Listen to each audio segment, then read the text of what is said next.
just to reintroduce Mark Thomason. Thank you for joining me today. Mark is Research Director for IDC for the Digital Business Models and Monetization Practice. And we're sitting here in Orlando, Florida, and great to travel down to your hometown, Mark. But, Thank you. Thank you once again for the time. Made travel easy for me. Yeah, exactly. That was the plan. To get you somewhere you could cycle to. Yeah, I could have. You could have.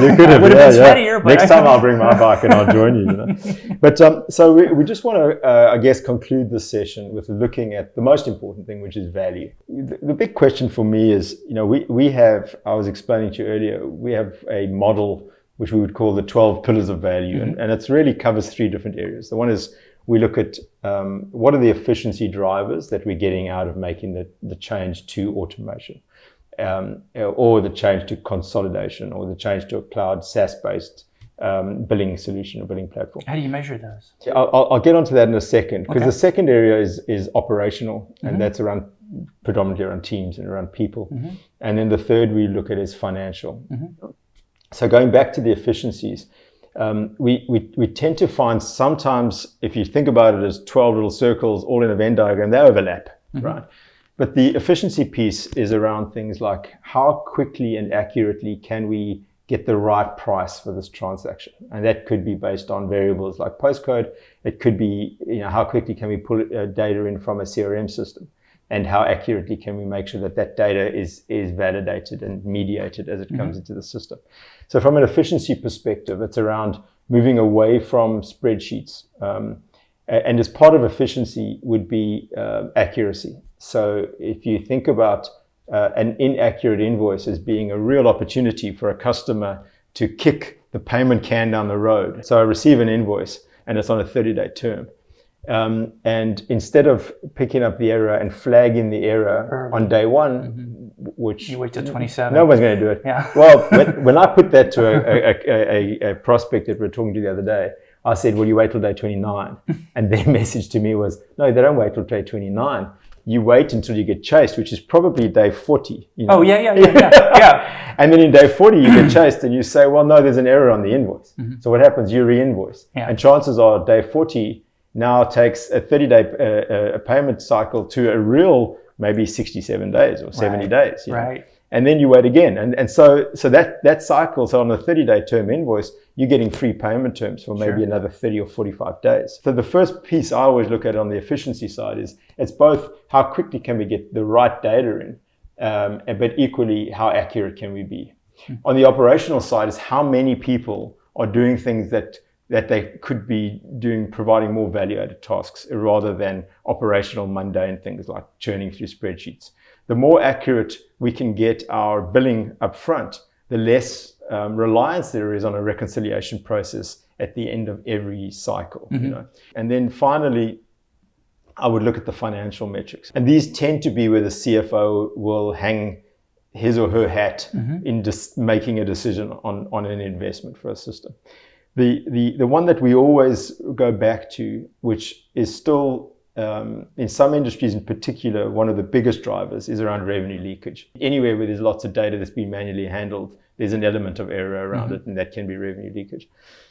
The second one, which should be a much bigger number, but isn't always, is around revenue potential. So, what are those, you in your bio, I think, talk about innovative technology that enables monetization opportunity. So, what's that opportunity that we're not capitalizing on? How much of our current SAM could be grown if we could just monetize and increase our a bite of the TAM? So that's kind of revenue opportunity is the second financial, and then the last two relate to each other, and that is, if you look at the ability to bill and to bill quickly, it impacts the days sales outstanding of a business. If we're honest with ourselves, as a billing solution provider, we impact a slice of the DSO. So DSO is made up of days unbilled outstanding, your cash allocation, and your collections. So if you focus on, you can't collect cash or allocate cash unless it's been correctly billed in the first place. So in our biased view, we would say that that's the most important piece of DSO. If we take a business and we carve it up by business unit, and we look for each business unit, how long is it taking each one of those business units to build? If we did as simple a math as to say, which is the best performing business unit or revenue stream or order type, and the simplest assumption is to make that all the other business units should at least be as good as that. So when we do an analysis in a business, we'll look at it and say, well, let's see what your DUO is per business unit. And one might be 2 days and the other one might be 30 days. So we say, well, why is the 30-day? Well, the 30-day business unit is one that our billing systems can't cater to. So we're doing a lot of manual calculation around that and the issues and the errors, and we're kicking the ball back and forth between departments. So if we can automate and standardize up to 2 days, we can drive a standardized DUO portion of DSO. And if we standardize that DUO and we optimize where it could be in terms of our potential as a business, what does that do? Is it frees up working capital. So if we have got a 30-day working capital opportunity as a blend across a total DSO of 60 days, for example, then that refers back to a massive opportunity for that business, because we can take a view across all of the revenue for those business units and the impact on the working capital. And then the converse is, what's the cost of capital if we're not freeing up that working capital, which is interest impact on the P&L. So that's those four really make up the financial drivers that we would look at. Wow, that's cool. Yeah. So well done. So all of that. Yeah. So what we would normally do is we start somewhere in our discussions. We start at the business model, and out of that discussion, all the challenges will drop out in a kind of Lean Six Sigma approach, and the aggregate of all of those challenges become a business case, which will decide, well, should we as a buying company do this or not? Should our customers invest in this or not? Yeah. And they tend to be different for different companies, and the focus tends to be different in different organizations or different industries. But if you take all of those and you push them together, somewhere in those is the answer to what the value is. From an ERP perspective, there was the agile bundling and syndication. So that's around speed and flexibility, I guess. The amount of channels that one can support, insights, the automation of complex processes, which from a completely biased perspective is a big focus for us, as I've just said, and then pricing and revenue. I think we've touched on that. Do you want to just sort of talk us through your views on value, or do you want to dip into each one of those separately? It's up to you as to how you want to.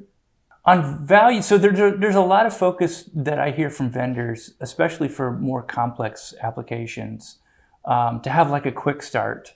Yeah. Or some kind of capability to go from like Demoville to we're going to actually implement it with your data, and we're going to show you what it looks like in a still demo environment, but it's your data, and we're showing you more what you're actually going to get instead of trying to show you our data. Can it? So I see more evidence for companies to try to make that onboarding process, especially in the sales area, more, basically quicker, so they can show value quicker. And so that's my area in the monetization space. I'm guessing other applications have the same kind of, or maybe a similar dynamic in what they're trying to do to sell. But the quick time to value is really kind of predicated on integration. So one of the surveys we do. It's still in the SaaS Path data, but we ask, what are some features that are high for you? And one of the highest ones is, I need easier integrations into my ecosystem of monetization products. Yeah. That perspective that we saw before, the ecosystem monetization area, could be a lot of applications that serve that. And having fewer is better.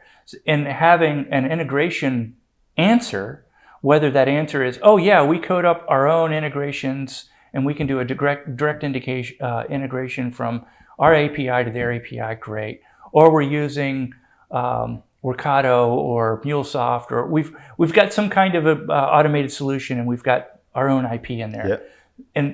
And what customers want to hear is they want to hear that you've integrated with that product before. We're not the first. It's robust. It's all about de-risking. I want to get something, and I don't want any gotchas, because there's lots of burn stories out there. In that area, the integrations is just really high. So having having your product have existing integrations to Salesforce or Oracle or SAP or whatever that are the common ones that you typically do, and then some of the uncommon ones that you've already done for other customers to either CPQs or whatever.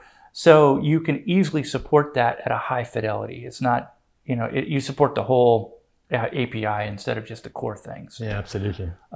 So that's a big deal, and customers, highly rate that, and they want that, so you can shrink down the time to value. And then, and from an automation perspective, so in other words, so if you think about this concept of continuously increasing complexity, is that something that you think in your research is being measured?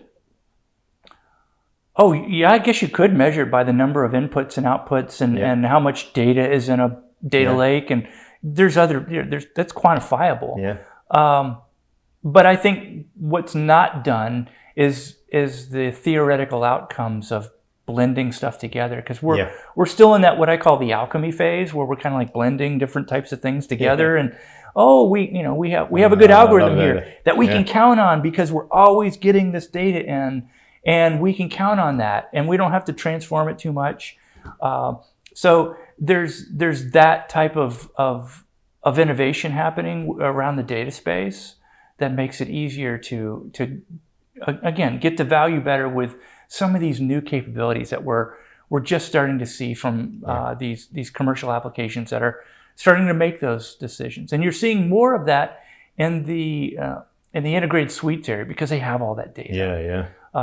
And the most of the companies have a mixture of integrated suites with a whole bunch of best of breed applications, and so that part is being matured right now because APIs have been set, and there's just a good harness of knowledge on integrating things and working with things, and basically there's less unknown gotchas in this world.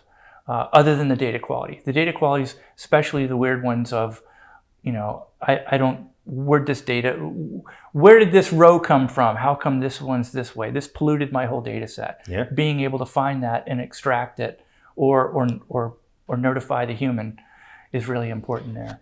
Yeah, absolutely. Especially where that data set could be one billing line, or it could be one, entire transaction set that relate to revenue, that, and so that can be a costly error if it has to be reversed and changed. Yeah, you can F up at scale. Yeah.